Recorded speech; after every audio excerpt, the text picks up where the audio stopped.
أعوذ بالله من الشيطان الرجيم بسم الله الرحمن الرحيم Assurant l'intérim du ministre de l'économie, des investissements et de l'énergie, porte-parole du gouvernement,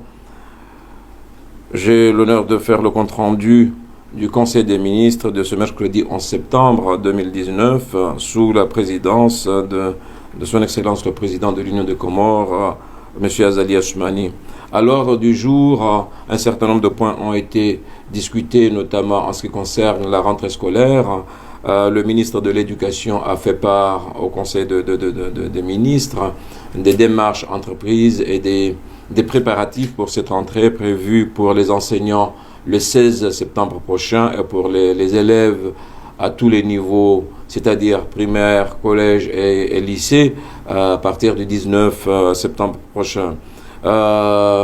Le président de la République a souligné, insisté sur l'ultime nécessité de respecter en fait ces calendriers qui devront coïncider avec les calendriers normaux en fait d'un peu partout dans le monde, puisque nous avons fait passer les examens de fin d'année il n'y a pas trop longtemps. Ces examens-là ont été en fait assurés dans la sérénité et l'harmonie. Il a donc recommandé à ce que cette rentrée se fasse également dans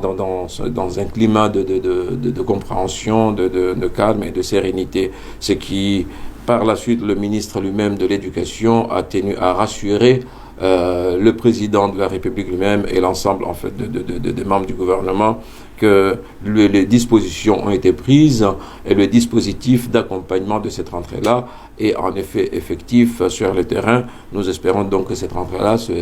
soit réalisée, effectuée dans les délais requis. Mais à ce niveau-là, il n'y a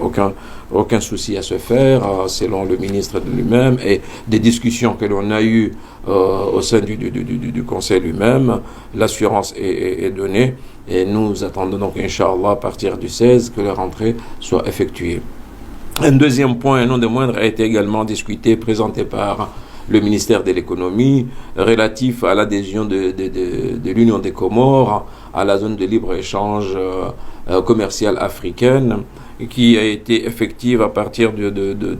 mois de mars dernier, mais à travers laquelle il reste encore au pays, comme bon nombre de pays africains, à ratifier à ratifier cet accord-là. L'objet de cette note du ministère de l'économie portait sur l'organisation d'un atelier vers la fin de ce mois de septembre, précisément du 25 au 27 septembre, lequel atelier va s'atteler sur un certain nombre de points, sur d'abord les retombées, les avantages que devront bénéficier les Comores par cette adhésion, les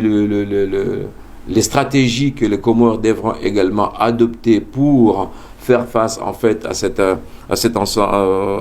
organisation. Et bien entendu, l'atelier va rassembler à la fois les opérateurs économiques, bien entendu à travers les opérateurs économiques, le secteur privé lui-même, les autorités, à la fois insulaires que de l'Union. Et de là, donc, le président de la République a suggéré à ce que, lors de cet atelier-là,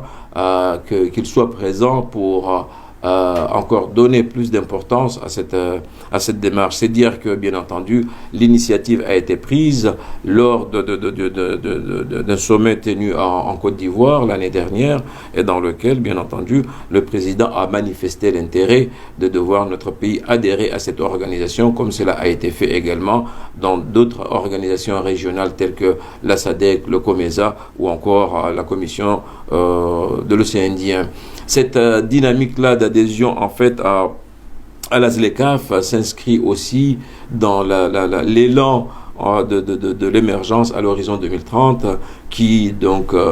supposerait à ce que notre pays soit présent un peu partout dans ces organismes-là, mais en même temps donner l'occasion au pays de se développer davantage et de participer dans la dynamique en fait du développement économique et social du continent africain, mais du monde également. Et pour finir, il y a eu également une note présentée par le ministre des Transports relative en fait à un audit qui devra être réalisé d'ici la fin du mois, vers décembre, et qui devra porter sur la sécurité et la sûreté en fait de nos aéroports. Là-dessus, le ministre a souligné et a assuré le Conseil des ministres et le président de la République lui-même sur le fait que des efforts ont été faits et que aucun risque ne se présente pour que notre pays soit en fait dans ce que l'on appelle en fait les blacklists, c'est-à-dire les listes noires qui souvent sont présentées par l'organisation de l'aviation civile. Et donc il a été dit, des rumeurs circulaient au moment que bon, il se pourrait bien, mais le ministre nous a encore rassuré que ce risque-là est complètement exclu parce que nos aéroports, et notamment l'aéroport international Prince Ibrahim, a déployé beaucoup d'efforts et répond exactement en fait aux normes établies, ce qui fait que ce risque-là n'est plus à craindre aujourd'hui. Et donc cet audit-là aura lieu vers la fin de cette année, Inch'Allah, vers le mois de décembre. Voilà en gros le point qui ont été abordés, les points saillants, je dirais, qui ont été abordés au Conseil des ministres de ce mercredi 11 septembre 2019. Je vous remercie.